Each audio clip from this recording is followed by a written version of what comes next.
예, 2교시 시작하겠습니다. 2교시의 내용은 큰 주제가 텍스트예요. 텍스트를 주제로 잡고 이야기를 해보겠습니다.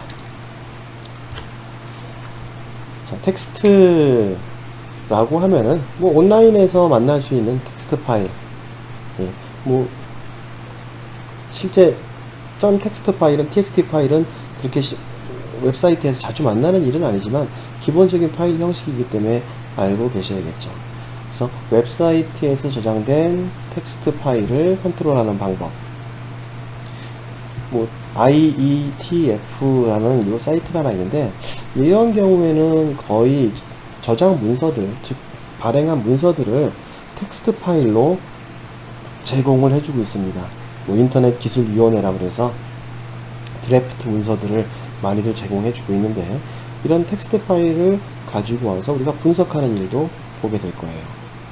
자, 그리고 또 HTML을 파싱하는 경우도 있겠죠, 우리는.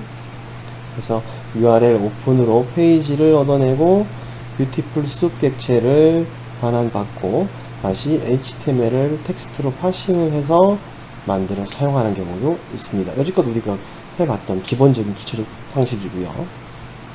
그리고 텍스트 파일은 텍스트 파일의 수집 코드를 밑에 예로 놓은 건데요. 지금 밑에 보시면은 이렇게요. 전쟁과 평화의 챕터 1.txt라는 파일을 수집하는 부분이죠. 여기서는 단순하게 그 파일을 오픈을 했습니다. 텍스트 파일을 오픈을 해서 텍스트 페이지로 관리를 하는 코드예요. 그리고 바로 출력을 해서 텍스트 페이지에 read해서 읽어서 출력을 합니다. 이때 우리가 여지껏 했던 것처럼 파싱, 뷰티풀 숲 객체를 통해 가지고 HTML 파싱을 하는 작업은 수행할 필요가 없죠. 그러니까 이유는 너무 단순하죠. 이게 텍스트 파일이니까. 즉 HTML 파싱을 해서 처리할 필요가 없다라는 것이죠. 오히려 거꾸로 역이 될 수 있으니까. 그래서 처리하는데, 이러한 텍스트 파일을 수집할 때 문제점으로 텍스트 파일에서 정보를 추출해내는데 문제가 있습니다. 이게 만약에 단순하게 텍스트 파일이지만 동일하지만 파일의 형식이 JSON 파일로 되어 있다거나 라고 한다면, 이 파일들은 제목하고 값의 쌍을 이루고 있는 형태로 되어 있기 때문에 JSON은 값을 찾기도 편하고 값을 얻어오기도 편한 상태가 되지만, 그냥 쭉 연장되어 있는 텍스트 파일이라면 이 파일들은 단순히 그렇게 열 수 없다라는 것이죠. 즉 열되 정보를 수집하는 것은 문제점이 될 수 있다, 어렵다라는 얘기입니다. 즉 HTML과 같은 태그 정보가 없기 때문에 태그 정보의 부재로 텍스트의 구분이 어렵다라는 문제를 갖고 있습니다. 뭐 이렇게 우리가 해봤던 코드니까 이건 꼭 실행 안 시켜봐도 되겠죠. 그리고 그래도 여러분들은 직접 다시 한번 기억을 더듬어 가면서 실행을 해보시기 바랍니다. 자, 아닌가요? 해봐야 되나요? 이렇게 돼 있으면은 여기서 실행을 시키면은, 자, 이런 식으로 전쟁과 평화의 챕터 1에 대한 대사들을 쭉 전부 다 표시를 하는 형태. 자, 여기들을 좀 했고요. 꼭 실습해 보세요. 자, 그리고 이제 그렇다면 이런 텍스트 인코딩하고 인터넷의 관계를 봤을 때 우리는 텍스트의 인코딩의 역사를 좀 살펴볼 필요가 있습니다. 최초로 텍스트 인코딩에 사용된 것은 아스키 코드라고 여러분들이 다 아시는 것이죠. 128개의 문자를 인코딩하는 방식. 1960년대에 등장을 했고요. 당시에는 저장 공간의 비용이 굉장히 문제가 될 수 있기 때문에 저장 공간을 절약하기 위해서 딱 7개의 비트를 사용해 가지고 128개의 문자를 인코딩을 했습니다. 그래서 알파벳 대소문자하고 특수문자, C언어 하실 때 많이들 보셨던 문자들일 겁니다. 그래서 이 코드를 이용을 128개의 문자 인코딩을 사용을 해요. 근데 이것은 말 그대로 영문자였죠. 영문자에 해당되는 것을 지원했던 건데, 좀 더 다른 언어들의 이 코드를 적용을 해보자 라고 생각을 해서 다음으로 나오는 것이 유니코드 형태, 즉 1990년대 초반에 등장한 유니코드 형식이, 인코딩 형식이 나옵니다. 그래서 이 유니코드는 거의 대부분의 모든 언어의 모든 글자를 어떠한 텍스트 문서에서도 사용 가능하게 하겠다라는 목표로 개발을 시작을 한 거예요. 자, 저하고 수업하시면서 UTF-8 참 지겹게 많이 들어보셨던 말이죠. 예, JSP 웹 프로그래밍 할 때 UTF-8 해가지고 사용을 했었습니다. 한글 인코딩 문제 해결하기 위해서 사용했었죠. 근데 얘는 Universal Character Set Transformation Format 8비트의 약자입니다. 8비트네요. 8비트. 근데 ASCII 코드도 교재에 설명되어 있다시피 결국은 한 비트를 늘리냐 마냐 하다가 결국은 7비트로 주저앉아놓고 앞에 페리티 비트를 하나 붙이긴 하는데, 결국은 이 UTF-8은 8비트를 사용을 하겠다라고 딱 보자마자 아실 수 있을 겁니다. 그런데 여기서 함정이 하나 있죠. 자, 함정은 좀 이따 말하고, 다양한 문자, 그리고 논리 및 수학 기호, 그리고 이모티콘, 방사능 경고 표시, 평화의 심볼 등 다양한 문자를 좀 지원을 하기 위해서 UTF-8이 개발이 됐고요. 문자 표현에 우리 이름에 썼다 쓴 것처럼 8비트를 사용을 하고 있습니다. 근데 8비트가 최대가 아니라 최소 8비트를 사용한다는 뜻입니다. 최대값이 아니다. 그래서 1바이트에서 4바이트까지의 가변 길이를 갖고 있습니다. 재밌는 말이죠. 가변 길이. 최소 8비트를 사용하고, 1바이트죠. 4바이트까지 가변 길이를 사용한다. 그리고 이 유니코드 같은 경우에는 문자가 문서의 어느 위치에 있느냐에 따라서 변화가 발생될 수 있는데, 사용 빈도가 높은 문자라면 적은 바이트를 사용을 하고요. 빈도가 낮은 문자는 많은 바이트를 사용해서 인코딩을 하는 형식을 지원합니다. 재밌는 형식이죠. 어쨌든 가변 길이다 라는 거 잊지 마시고 기억하시고요. 그래서 이러한 유니코드의 가변 길이 인코딩은 ASCII 코드의 패딩 비트를 활용을 한 겁니다. 아까 7비트에서 앞에 하나 결국 0으로 해당되는 패딩 비트를 하나 더 추가 붙였거든요. 그래서 0으로 시작하는 모든 바이트는 하나의 글자로 표시를 하려고 합니다. ASCII 코드 패딩 비트를 활용해서요. 그래서 ASCII와 동일한 스키마를 적용할 수 있는 장점을 가지고 있고요. 그리고 이러한 UTF-8의 표준은, UTF의 표준은 UTF-8, UTF-16, UTF-32 등 다양한 형식을 지원을 하고 있어요. 네, 우리는 2바이트 이상의 UTF-8 문자를 사용을 하고 있는데, 이 2바이트 이상의 UTF-8 문자는 매 바이트마다 맨 앞에 패딩 비트를 필요로 합니다. ASCII에 썼던 것처럼요. 그래서 인코딩에 사용되지 않는 비트, 패딩 비트는 인코딩에 사용되지 않는 비트가 되기 때문에, 얘는 이렇게요. 사용되지 않는 비트가 되기 때문에 문자가 깨지는 현상을 방지하기 위해서 체크 비트로 하나의 패딩 비트를 만들어서 넣어놓는 구조를 갖게 돼요. 이해되시죠? 그래서 4바이트 UTF-8의 예를 들었을 때 32비트의 데이터 공간을 사용할 수 있죠. 48에 32. 그러나 실제로 사용 가능한 비트는요, 각 바이트마다 앞에 1비트씩 패딩 비트가 붙기 때문에 4개의 패딩 비트를 제외해서 21비트만 사용을 하게 됩니다.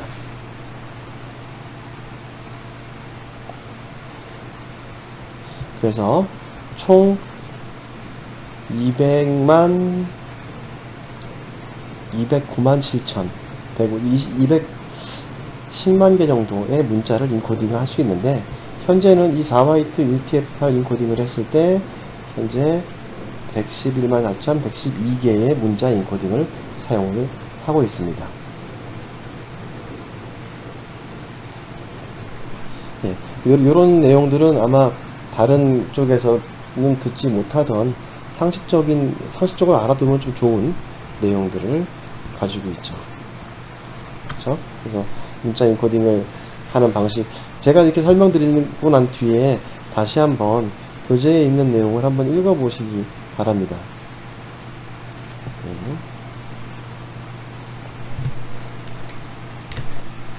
자, 그런데 이렇게 유니코드도 결국은 문제점을 가지고 있어요. 유니코드의 문제점을 살펴보면요, 아스키 코드를 벗어나는 문자를 사용하는 문서의 크기가 증가할 수 있다.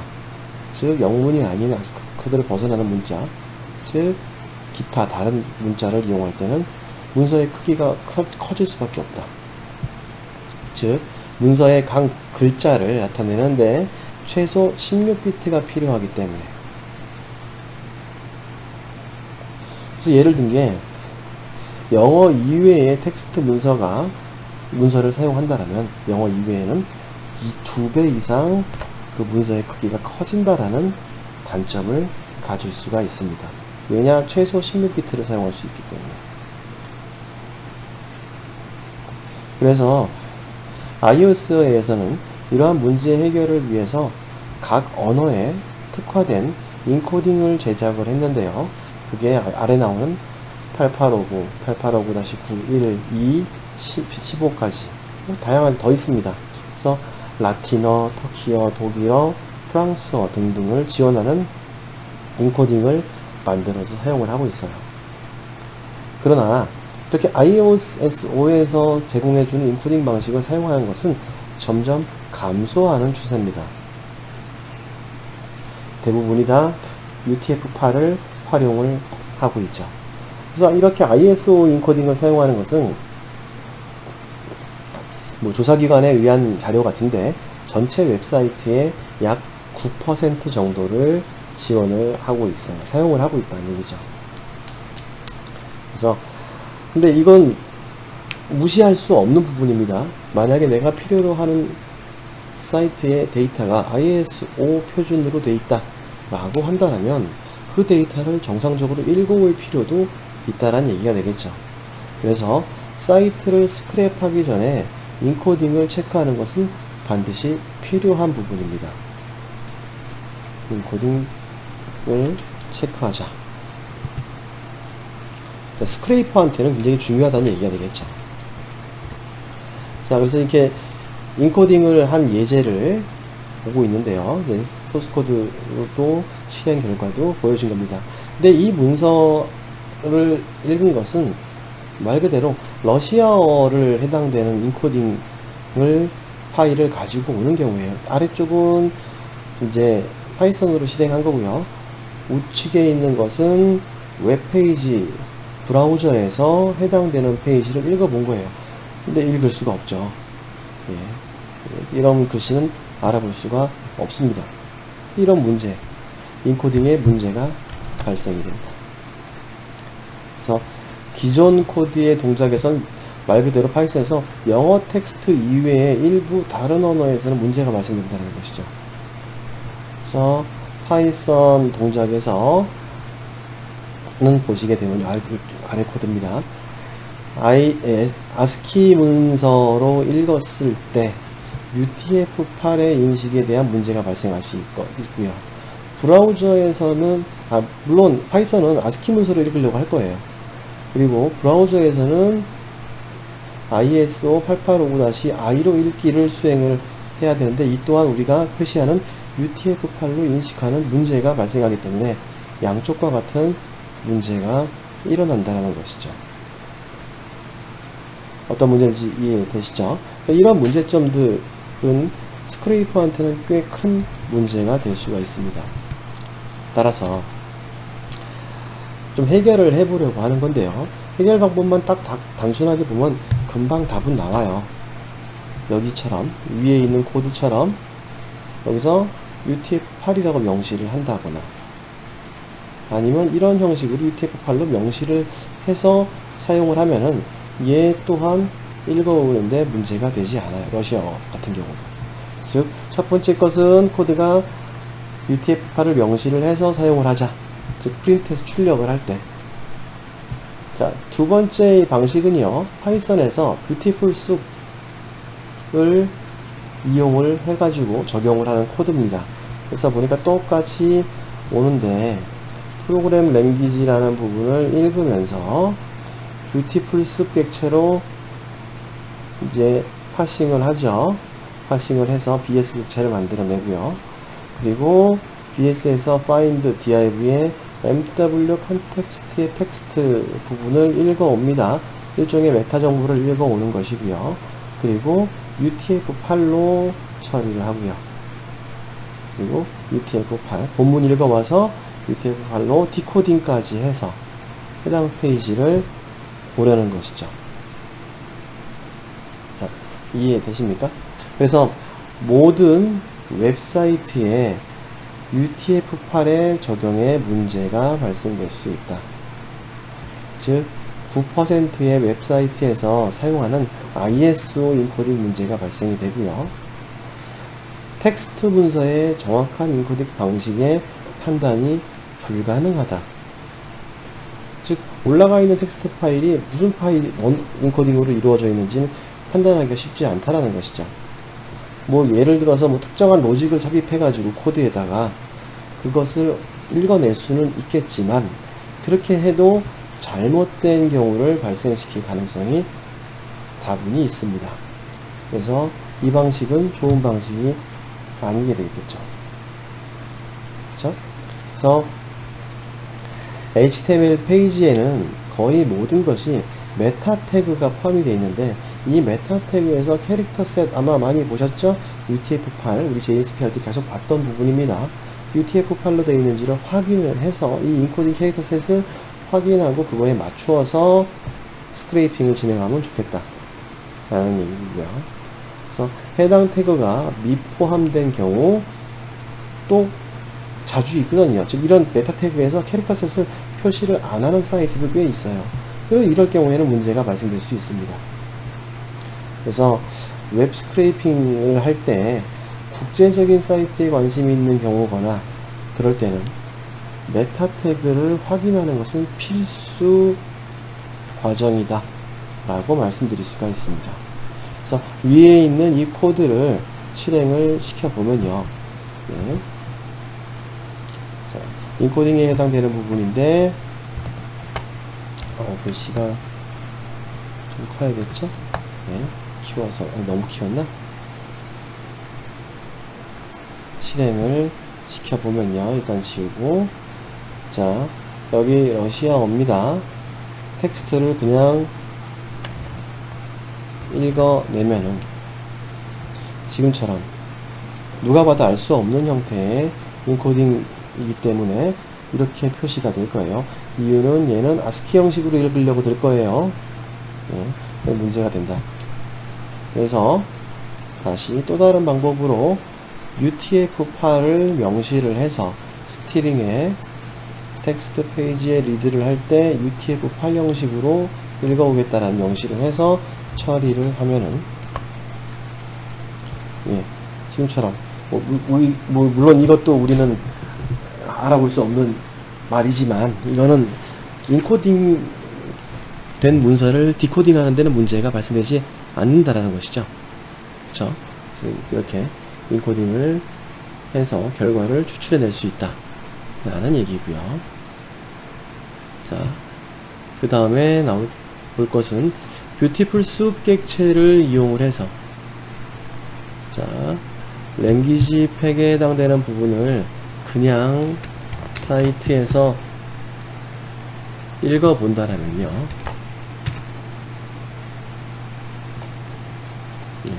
랭귀지에 관련된 부분들 이렇게 표시가 되는 것을 확인할 수 있는데 파이썬은 자체적으로도 UTF-8을 지원을 해요. 그렇기 때문에 이 코드에서 파싱을 할 때 UTF-8로 변환을 해가지고 인코딩을 할 수도 있게 됩니다. 디코딩을 할 수 있다는 얘기죠. 그래서 실행을 해보면 지금처럼 아까 그 사이트에 있는 것을 전부 다 깔끔하게 가지고 와서 출력을 할 수가 있겠죠. 그쵸? 그래서 만약에 이 부분에 UTF-8을 지정을 안 한다라면, 이거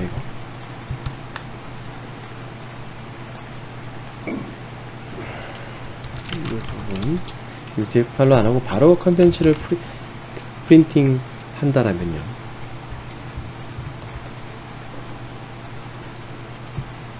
자, 이렇게도 지원을 하죠. 기본이 원래 파이썬이 UTF-8을 지원하고 있기 때문에. 하지만 UTF-8을 명시를 해서 사용하는 코드를 작성한다라면 이렇게 쓸 수 있다는 예를 보여드리는 겁니다. 어떤 의미인지 이해되시죠? UTF-8 명시를 한 코드 방식과 그렇지 않은 방식 두 가지 살펴보고, 물론 이 앞전에서 봤던 요 텍스트 파일 같은 경우도 우리는 브라우저에서 만약에 저 파일을 연다라고 하면요, 브라우저에서 이렇게 열면은 얘는 일반 텍스트니까 잘 보여지는데 러시아어로 되어 있는 버전에 다운되는 것을 이렇게 읽어봤을 때는 알아볼 수 없는 형태의 글씨가 표시가 된다는 것이죠. 저는 이 책을 처음 접했을 때도 그렇고요, 이렇게 강의 자료를 만들면서도 이렇게 보면은 저자가 참 대단한 사람이다, 이러한 것들 자료를 꼼꼼하게 하나씩 다 업로드 시켜서 확인하라고, 학습자에게 확인하라고 제공을 해주고 있는 부분 대단히 부지런한 사람이다라고 생각을 합니다. 그러면 여러분들도 당연히 이것을 따라서 해봐야겠죠. 그냥 대단해 여기서 끝내지 말고 아무리 단순한 코드라도 이 저자가 의미하는 것을 정확하게 한번 실행해 보실 필요가 있다라고 생각을 합니다. 자, 여기까지가 이제 문서의 인코딩에 대한 설명을 했고요. 향후에는 우리가 뒤에 가면은 인코딩 중에서도 파일이 이미지, 멀티미디어 데이터 이미지 파일이라면 어떻게 인코딩이 되어 있는지, 그것은 어떻게 핸들링할 것인지는 차후에 우리가 학습을 하면서 밝혀낼 부분입니다. 학습할 부분이고요. 자, 그래서 인코딩에 대한 부분, 제가 여기 지금 설명을 드리는 부분에서는 교재에서 상식 차원에 대한 얘기를 하는 부분에서는 제가 좀 이렇게 스킵한 부분들이 좀 있어요. 그래도 여러분 꼼꼼하게 다시 한번 읽어보고, 제가 판단하기에 스크레이핑이 생각보다 여러분들한테 재미있는 놀이거리일 것 같은데 아닌가요? 그래서 저는 그렇게 생각을 합니다. 그래서 공부하면서 많은 것을 해볼 수 있는 기능을 제공을 해주기 때문에 스크래핑 크롤링이 뭐가 어려워 이렇게 생각할 수도 있겠지만, 사실 그냥 데이터를 수집하는, 단순 데이터를 수집하는 게 아니고 좀 다양한 데이터 형식들을 지원을 하고 그것을 분석하고 관리해내는 것까지 배워낸다라면은 여러분들한테는 굉장히 도움이 될 거라고 생각을 합니다. 그 중에서 인코딩 부분도 꽤 중요한 역할을 수행하고 있죠. 그러니까 여러분들도 이 부분 잊지 마시고 꼭 실습을 해 보시고요. 이 다음 단계로 나올 것은 이제 그렇다면 파일 단순 텍스트가 아니고 CSV, 물론 CSV 파일도 텍스트죠. 그리고 PDF도 어떻게 보면 텍스트입니다. 하지만 이미지를 관리할 수 있는 텍스트가 되겠죠. 이미지 형식의 문서를 말하는 것이 될 텐데, 이 부분까지 한번 살펴보도록 하겠습니다. 그래서 2교시는 여기서 마무리 짓도록 하고요. 3교시에 CSV와 PDF 파일 부분으로 넘어가서 수업을 진행해 보도록 할게요. 2교시 마치겠습니다.